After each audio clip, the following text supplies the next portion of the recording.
Bonjour à tous et à toutes, on part aujourd'hui au temps de la Régence.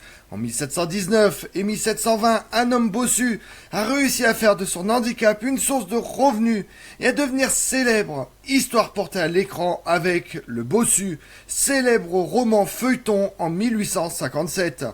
Une dénonciation des égarements financiers de la Régence, alors que la fièvre boursière imprimait sa marque au Second Empire. Et quand il sera temps, si tu ne viens pas à Lagardère ira à toi. Cette fière apostrophe, qui fait les beaux jours de tous les tréteaux de France, va vibrer de nouveau sur toile de l'écran, avec André Auzieux, Daniel Auteuil, Pierre Blanchard et bien sûr Jean Marais, dans le rôle d'Henri de Lagardère, devenu pour mieux confondre ses ennemis, le bossu de la rue Quincampoix. Là où bat le cœur d'une France, celle de la Régence, que la spéculation a rendue folle. Vous en saurez plus sur le bossu, venez avec moi. Le plus célèbre des romans de Paul Féval, Le Bossu, évoque le temps de la Régence. Féval se voit en Balzac ou en Walter Scott, des ruines du passé, comme de celles qu'il évoque dans les premières pages du roman. Il fait surgir des fastes anciens et imaginés qui conduisent le lecteur de 1699 à 1717, des Pyrénées à Paris, de la fin du règne de Louis XIV à la Régence, tel que Féval. Cela représente, avec les désordres financiers de la période Law, les mouvements de la rue Quincampoix, les fastes du palais royal, les soupers des petites maisons et enfin le régent Philippe d'Orléans. Le roman pose la question du statut du personnage historique bien au-delà de celle de la simple vérité des faits.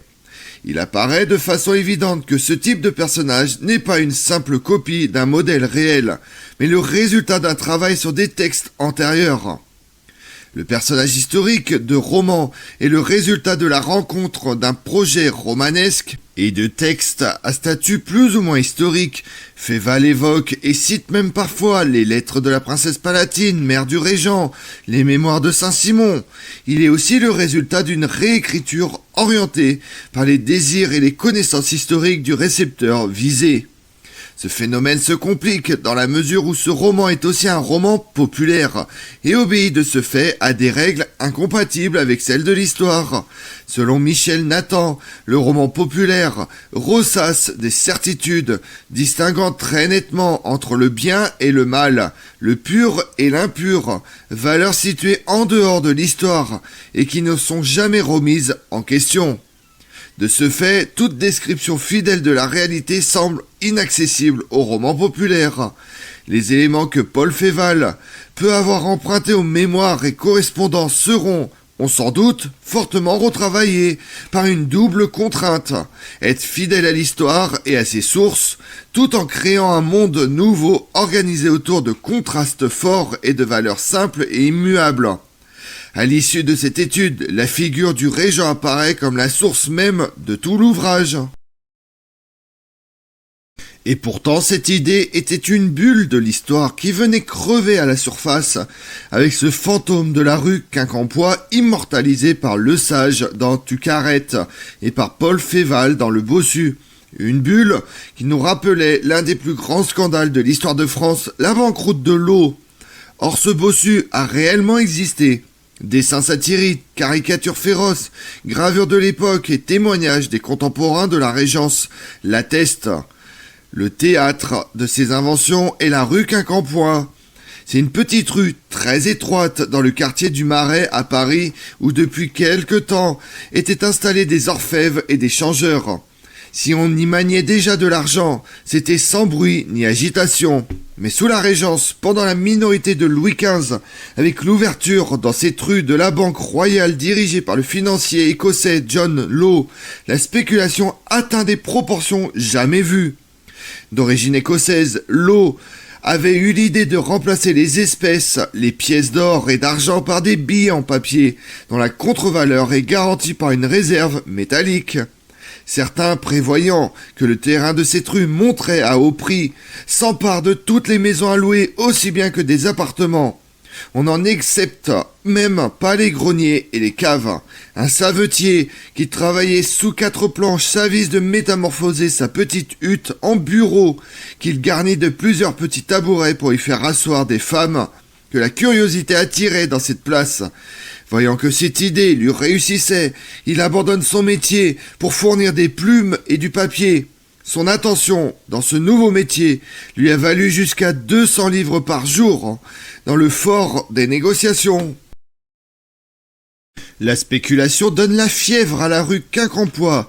On achète pour revendre, on revend pour acheter en encaissant de nombreux bénéfices.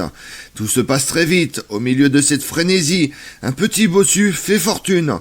Parce que la croyance populaire assure que toucher la bosse d'un tel affirme porte bonheur. Il loue sa bosse du matin au soir comme un pupitre d'un bout à l'autre de la rue pour que les personnes puissent rédiger sur place leurs ordres d'achat ou de vente et encaisser leurs bénéfices. Un véritable bureau ambulant. John Law, homme d'affaires écossais, arrive en France en 1714. Les finances du royaume de France étant dans un état désastreux suite aux guerres de Louis XIV. Law propose la création d'une banque privée qui prend le nom de Banque Générale et qui aura ses bureaux rue Quincampoix à Paris. La banque est un énorme succès et elle émet des billets convertibles en or afin de gagner plus. Law crée la Compagnie d'Occident pour les colonies françaises d'Amérique et du Sénégal. Rapidement surnommée Compagnie du Mississippi, son capital s'élève à 100 millions de livres, répartis en 200 000 actions, payables en papier-monnaie, comportant 4% de dividendes. C'est un succès et cette opération permet d'éponger 60 millions de livres de dettes publiques. La Banque Générale devient Banque Royale fin 1718, les billets étant désormais garantis par le roi. Tant et si bien que John Law a la main mise sur l'ensemble du commerce extérieur et du système fiscal de la France, la dette de l'État étant remboursée par les actions de la compagnie. Mais Law va plus loin, il prête 1,2 milliard de livres à l'État, au taux de 3%, laissant la spéculation naître et se développer. Mais la situation s'emballe, et John Law se voit dans l'obligation d'interdire la possession de plus de 500 livres d'or par foyer. Mais rien n'est fait, et chacun cherche à échanger son papier contre de la monnaie métallique. Les grands du royaume, le prince de Conti ou le duc de Bourbon, viennent en personne retirer de l'or rue Quincampoix, ce qui entraîne des émeutes. Le cours des actions chute, sans que Law parvienne à le contrôler, et le 17 juillet 1720, 17 morts sont ramassés suite aux émeutes devant la banque. Le système de Law a vécu. On ne sait où réside le bossu, on ignore son nom, on ignore quand il vient, ni quand il s'efface. On sait seulement que lorsque commence la déconfiture du système de Law, ce mystérieux personnage disparut à jamais. De la même façon que ce qui est de l'ordre du conte est rejeté sur le personnage de fiction, ce qui est de l'ordre du scandale est rejeté sur les siècles passés. Pour Féval, le XVIIIe siècle est moderne comme le XIXe siècle. Sa part d'archaïsme est rejetée comme un souvenir du XVIIe siècle. De cette façon, il peint à travers lui son propre siècle et se fait moraliste sans qu'on puisse lui reprocher de sortir du cadre de son histoire. Pour lui et bien d'autres, on pense à Balzac, à Stendhal, son siècle est dominé par l'argent. On n'éventerait plus que des portefeuilles, et évoqué sans ambiguïté par le bossu qui place lui-même et toute la régence déjà hors de l'ancien régime. De nos jours, on ne tue plus guère avec ces armes brutales de l'ancien régime, le pistolet ou l'épée. Nos armes sont dans nos portefeuilles. Féval critique son temps à travers ce qu'il décrit comme la réalité de la Régence, en lui opposant les valeurs héroïques de personnages hors de ses temps. Le réel du XVIIIe siècle, c'est une transposition du XIXe siècle. Les derniers monstres, comme Gonzague ou le Philippe d'Orléans de la légende, seront supprimés par le héros chevalier du peuple, Lagardère, appuyé par le premier prince moderne, le Régent revisité.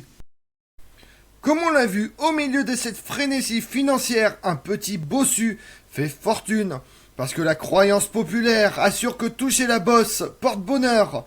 Il loue cette bosse du matin au soir, comme un pupitre d'un bout à l'autre de la rue, pour quelques agioteurs superstitieux puissent rédiger sur place leur ordre d'achat ou de vente et encaisser leurs bénéfices.